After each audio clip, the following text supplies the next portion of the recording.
Hi friends, 21/6/2024 శుక్రవారం నాటి news పేపర్లో కరెంట్ అఫైర్స్ ఒకసారి గమనించండి. ఇంపార్టెంట్ కరెంట్ అఫైర్స్ ఉన్నాయి.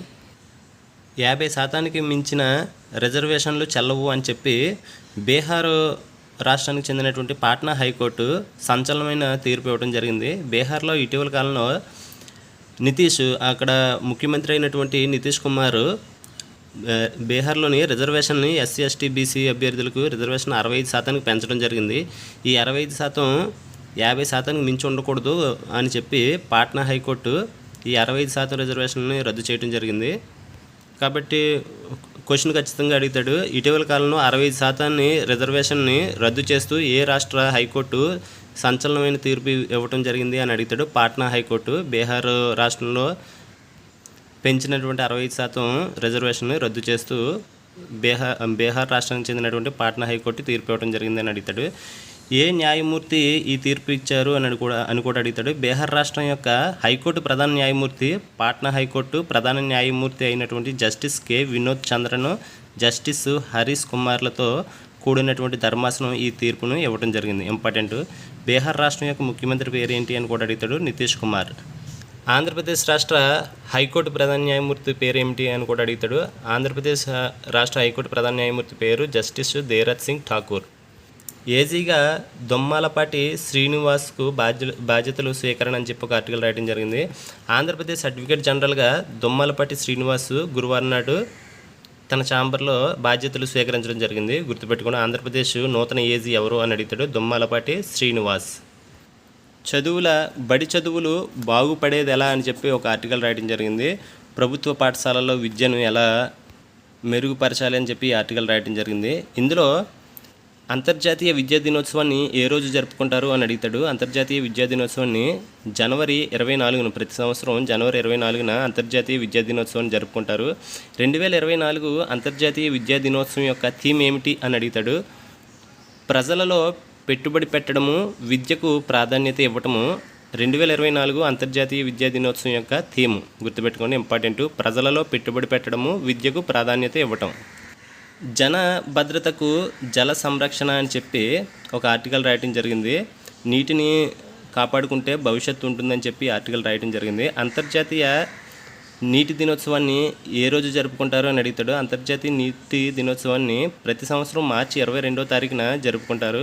2024 అంతర్జాతీయ నీటి దినోత్సవం యొక్క థీమ్ ఏమిటి అని అడుగుతాడు. శాంతి కోసం నీరు. శాంతి కోసం నీరు ఇంపార్టెంట్ పాయింట్. ప్రజెంట్ ఈరోజు అనగా జూన్ 21 అంతర్జాతీయ యోగా దినోత్సవాన్ని జరుపుకుంటారు. ప్రతి సంవత్సరం యోగా దినోత్సవాన్ని ఏ రోజు జరుపుకుంటారు అని అడుగుతాడు. జూన్ 21, 2024 జూన్ 21 అంతర్జాతీయ యోగా దినోత్సవం యొక్క థీమ్ ఏమిటి అని అడుగుతాడు. స్వయం మరియు సమాజం కోసం యోగా. 2024 అంతర్జాతీయ యోగా దినోత్సవం యొక్క థీమ్ ఏమిటి అంటే స్వయం మరియు సమాజం కోసం యోగా ఇంపార్టెంట్. స్విస్ బ్యాంకుల్లో భారతీయుల డిపాజిట్లు 9,771 కోట్లే అని చెప్పి స్విస్ బ్యాంకు వెల్లడించడం జరిగింది. ఇంపార్టెంట్. స్విస్ బ్యాంకులో నల్లధనం ఉంది అని చెప్పి తిరిగి రప్పిస్తామని చెప్పి ఎప్పటి నుంచో రాజకీయ నాయకులు తెలపడం జరుగుతుంది. అందులో భాగంగా స్విస్ బ్యాంకులో భారతీయుల యొక్క డిపాజిట్లు 9,771 కోట్లే అని చెప్పి స్విట్జర్లాండ్ కేంద్ర బ్యాంకు వెల్లడించడం జరిగింది. ఇక్కడ చూడండి, స్విస్ బ్యాంకులో భారతీయులు లేదా భారతీయ సంస్థలు చేసే డిపాజిట్లు భారీగా తగ్గాయి. 2022తో పోలిస్తే 2023లో ఇవి 70% క్షీణించి నాలుగేళ్ల కనిష్టమైన 1.04 బిలియన్ స్విస్ ఫ్రాంకులు దాదాపు 9,771 కోట్లకు పరిమితమయ్యాయని చెప్పి స్విట్జర్లాండ్ కేంద్ర బ్యాంకు వెల్లడించింది. 2023 సంవత్సరంలో బ్రిటన్ నుంచి అత్యధికంగా 254 బిలియన్ సిహెచ్ఎఫ్లు స్విస్ బ్యాంకుల్లో జమ కాగా, ఆ తర్వాత అమెరికా 71 బీసీహెచ్ఎఫ్, తర్వాత ఫ్రాన్స్ 64 బీసీహెచ్ఎఫ్ ఉన్నాయి, అంటే డిపాజిట్లు ఉన్నాయి. ప్రజెంట్ భారతదేశం ఎన్నో స్థానంలో ఉంది అంటే డిపాజిట్ల ప్రకారంగా స్విట్జర్లాండ్ బ్యాంకుల్లో 67వ స్థానంలో ఉంది. లోక్సభ ప్రోటెం స్పీకర్గా భర్తృహరి మహతాబ్ను నియమించడం జరిగింది. ఇక్కడ చూడండి, లోక్సభ ప్రోటెం స్పీకర్గా ఒడిశాకు చెందినటువంటి సీనియర్ ఎంపీ భర్తృహరి మహతాబ్ వ్యవహరించనున్నారు. రాష్ట్రపతి ద్రౌపది ముర్ము ఆయన్ని నియమించడం జరిగింది. దీన్ని ఎవరు తెలిపారంటే పార్లమెంటరీ వ్యవహారాల శాఖ మంత్రి ఎవరంటే కిరణ్ రిజిజు గురువారం వెల్లడించడం జరిగింది. క్వశ్చన్ అడుగుతాడు, ఇటీవల కాలంలో 18వ లోక్సభకు ప్రోటెం స్పీకర్గా ఎవరిని నియమించారు అని అడుగుతాడు. భర్తృహరి మహతాబ్, ఒడిశా రాష్ట్రానికి చెందినటువంటి వ్యక్తి. అదేవిధంగా ఆంధ్రప్రదేశ్కు కూడా శాసనసభకి ప్రోటెం స్పీకర్గా ఏపీ శాసనసభకు ప్రోటెం స్పీకర్గా గోరంట్ల బుచ్చయ్య చౌదరి ప్రోటెం స్పీకర్గా నియమించడం జరిగింది. చీనాబ్ వంతెనపై మెము రైలు పరుగు అని చెప్పి ఒక ఆర్టికల్ రాయడం జరిగింది. చూడండి, ఇటీవల కాలంలోనే ప్రపంచంలోనే అత్యంత ఎత్తైన చీనాబ్ రైల్వే వంతెనను జమ్మూ కాశ్మీర్లో ప్రారంభించడం జరిగింది. ఈ ప్రారంభించినటువంటి ఈ వంతెన మీద తొలిసారిగా గురువారం నాడు ఓ పూర్తి స్థాయి రైలు పరుగులు పెట్టింది. ఆ రైలు పేరు ఏంటి అని కూడా అడుగుతాడు. మెము రైలు విజయవంతంగా పరుగులు తీసింది. దీన్ని కేంద్ర రైల్వే శాఖ మంత్రి అశ్విని వైష్ణవ్ ఎక్స్ వేదికగా వెల్లడించడం జరిగింది. జమ్మూ కాశ్మీర్లోని రియాసీ నుంచి బారాముల్లాకు రైలు పరుగు ఇక ఊపందుకుంది. గుర్తుపెట్టుకోండి, రియాసీ నుంచి బారాముల్లాకు రైళ్ల రాకపోకలు జరుగుతాయి. ప్రపంచంలో ఎత్తైనటువంటి రైల్వే వంతెనగా రికార్డు క్రియేట్ చేయడం జరిగింది చీనాబ్ రైల్వే వంతెన. తెలుగు రాష్ట్రాలతో చర్చించి నవలి జలాశయాన్ని నిర్మిస్తామని చెప్పి కర్ణాటక ముఖ్యమంత్రి అయినటువంటి సిద్ధరామయ్య తెలపడం జరిగింది. నవలి జలాశయం గురించి తెలుసుకోండి. నవలి జలాశయం ఏ జిల్లాలో ఉంది అని అడుగుతాడు. కర్ణాటక రాష్ట్రంలోని కొప్పల జిల్లాలోని ఉంది. ఈ నవలి అనే గ్రామం దగ్గర నవలి జలాశయాన్ని నిర్మిస్తామని చెప్పి కర్ణాటక ముఖ్యమంత్రి సిద్ధరామయ్య తెలపడం జరిగింది. గుర్తుపెట్టుకోండి. తుంగభద్ర నది నుంచి వచ్చినటువంటి ఈ నీటి ద్వారా ఈ జలాశయాన్ని నిర్మిస్తామని చెప్పి తెలపడం జరిగింది. గుర్తుపెట్టుకోండి, ఇంపార్టెంట్. ఉప ముఖ్యమంత్రి పవన్ కళ్యాణ్ ఓఎస్డీగా యువ ఐఏఎస్ అధికారి కృష్ణ తేజ అని చెప్పి ఒక ఆర్టికల్ రాయడం జరిగింది. గుర్తుపెట్టుకోండి, కృష్ణ తేజకి ప్రజెంట్ కృష్ణ తేజ కేరళ రాష్ట్రంలోని త్రిశూర్ కలెక్టర్గా పనిచేస్తున్నారు. ఈ త్రిశూర్ జిల్లాకి కలెక్టర్గా పనిచేస్తూ బాలల హక్కుల రక్షణలో త్రిశూర్ జిల్లాను ఆయన దేశంలోనే నెంబర్ 1 స్థానంలో నిలబెట్టడం జరిగింది. ఇలా నెంబర్ 1 స్థానంలో నిలబెట్టడం ద్వారా అతనికి కేంద్రం జాతీయ బాలల రక్షణ కమిషన్ పురస్కారాన్ని ఇవ్వటం జరిగింది, ఎంపిక చేయడం జరిగింది. ఈ పురస్కారానికి ఎంపిక చేయడం జరిగింది. ఇంపార్టెంట్, గుర్తుపెట్టుకోండి. ఇతన్ని డిప్యూటేషన్ మీద ఉప ముఖ్యమంత్రి అయినటువంటి పవన్ కళ్యాణ్కి ఓఎస్డీగా తీసుకురావడానికి ప్రయత్నాలు జరుగుతున్నాయి. ఆంధ్రప్రదేశ్ శాసనసభకి ప్రోటెం స్పీకర్గా గోరంట్ల బుచ్చయ్య చౌదరిని నియమించడం జరిగింది. దానికి అనుగుణంగా రాష్ట్ర గవర్నర్ అయినటువంటి అబ్దుల్ నజీర్ ప్రమాణ స్వీకారం చేయించడం జరుగుతుంది. ఆంధ్రప్రదేశ్ ప్రభుత్వ ప్రధాన కార్యదర్శి పేరు ఇవ్వడం జరిగింది నీరబ్ కుమార్ ప్రసాద్. పంచాయతీలను ముంచేశారు, 5,500 కోట్లు మళ్లించేశారు అని చెప్పి ఒక ఆర్టికల్ రాయడం జరిగింది. కేంద్ర ఆర్థిక సంఘం 15వ ఆర్థిక సంఘం ఆంధ్రప్రదేశ్ రాష్ట్రానికి ఇచ్చినటువంటి 5,500 కోట్ల పంచాయతీ నిధులు దుర్వినియోగం అయ్యాయి అని చెప్పి ఒక ఆర్టికల్ రాయడం జరిగింది.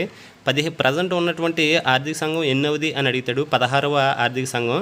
కానీ గత 15వ ఆర్థిక సంఘం యొక్క చైర్మన్ ఎవరు అని అడుగుతాడు, ఎన్కే సింగ్. ఎందుకంటే 15వ ఆర్థిక సంఘం రిలీజ్ చేసినటువంటి నిధులనే దారి మళ్లించారు అని చెప్పి తెలపడం జరిగింది. ప్రస్తుతం ఎన్నో ఆర్థిక సంఘం అంటే 16వ ఆర్థిక సంఘం. 16వ ఆర్థిక సంఘం చైర్మన్ ఎవరు అని అడుగుతాడు, అరవింద్ పనగారియా. వనరులను అందిస్తూ విలయాలను అడ్డుకుందామని చెప్పి పర్యావరణం, అడవులను సంరక్షించడం ద్వారా ప్రకృతి ప్రకారంగా వచ్చేటటువంటి విపత్తులను అడ్డుకుంటామని చెప్పి ఒక ఆర్టికల్ రాయడం జరిగింది. ఇందులో ఇంపార్టెంట్ ఒకసారి చూడండి. ఫారెస్ట్ అనే పదం ఫోరెస్ అనే లాటిన్ పదం నుంచి వచ్చింది. ఫోరెస్ అంటే గ్రామం వెలుపలి భాగం అని అర్థం. గుర్తుపెట్టుకోండి. ప్రపంచవ్యాప్తంగా ఎడారీకరణ దినోత్సవాన్ని ఏ రోజు నిర్వహిస్తారు అని అంటే జూన్ 17న. ఐక్యరాజ్య సమితి 2010-2020 దశాబ్దాన్ని ఎడారీకరణ వ్యతిరేక పోరాట శతాబ్దంగా ప్రకటించడం జరిగింది. ప్రస్తుతం భారతదేశంలో అడవుల విస్తీర్ణం ఎంత అని అంటే 21.7%. ISFR 2021 ప్రకారం. ఇతర చెట్లు ఎంత అంటే ఇతర చెట్ల విస్తీర్ణం 2.91%. మొత్తం అడవులు చెట్ల విస్తీర్ణం 24.62%. పొదలు 1.42%. అడవులు లేని ప్రాంతం 76.87%. ఇంపార్టెంట్, ఆ పర్సంటేజ్లు గుర్తుపెట్టుకోండి. అటవీ విస్తీర్ణం ఎక్కువగా ఉన్నటువంటి రాష్ట్రాలు చూస్తే మధ్యప్రదేశ్ 77,000 చదరపు కిలోమీటర్లు ప్రథమ స్థానంలో ఉంది మధ్యప్రదేశ్. తర్వాత అరుణాచల్ ప్రదేశ్ 66,000 చదరపు కిలోమీటర్లతో సెకండ్ ప్లేస్లో ఉంది. భారతదేశంలో అతి తక్కువగా ఉన్నటువంటి అడవుల విస్తీర్ణం అతి తక్కువగా ఉన్నటువంటి రాష్ట్రాలు చూసుకున్నట్లయితే హర్యానా 1.6,000 చదరపు కిలోమీటర్లతో చివరి నుంచి మొదటి స్థానంలో ఉంది. చివరి నుంచి రెండో స్థానంలో పంజాబ్ 1.8 వేల చదరపు కిలోమీటర్లతో చివరి నుంచి రెండో స్థానంలో ఉంది. అదేవిధంగా అటవీ విస్తీర్ణం ఎక్కువగా ఉన్నటువంటి కేంద్రపాలిత ప్రాంతాలు భారతదేశంలో జమ్మూ కాశ్మీర్ 21,000 చదరపు కిలోమీటర్లతో ప్రథమ స్థానంలో ఉంటే అండమాన్ నికోబార్ దీవులు 6.7 వేల చదరపు కిలోమీటర్లతో రెండో స్థానంలో ఉంది. అదేవిధంగా అటవీ విస్తీర్ణం తక్కువగా ఉన్నటువంటి కేంద్రపాలిత ప్రాంతాలు చూసుకున్నట్లయితే చండీగఢ్ 23 చదరపు కిలోమీటర్లతో చివరి నుంచి మొదటి స్థానంలో ఉంటే లక్షద్వీపులు 27 చదరపు కిలోమీటర్లతో చివరి నుంచి రెండో స్థానంలో ఉంది.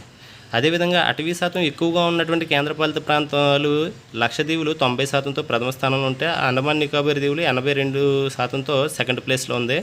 అదేవిధంగా అటవీ శాతం తక్కువగా ఉన్నటువంటి కేంద్రపాలిత ప్రాంతాల్లో ప్రథమ స్థానంలో ఉన్నది లడాక్ 1.3%తో ప్రథమ స్థానంలో ఉంది. చివరి నుంచి రెండో స్థానంలో పుదుచ్చేరి 10.8%తో రెండో స్థానంలో ఉంది.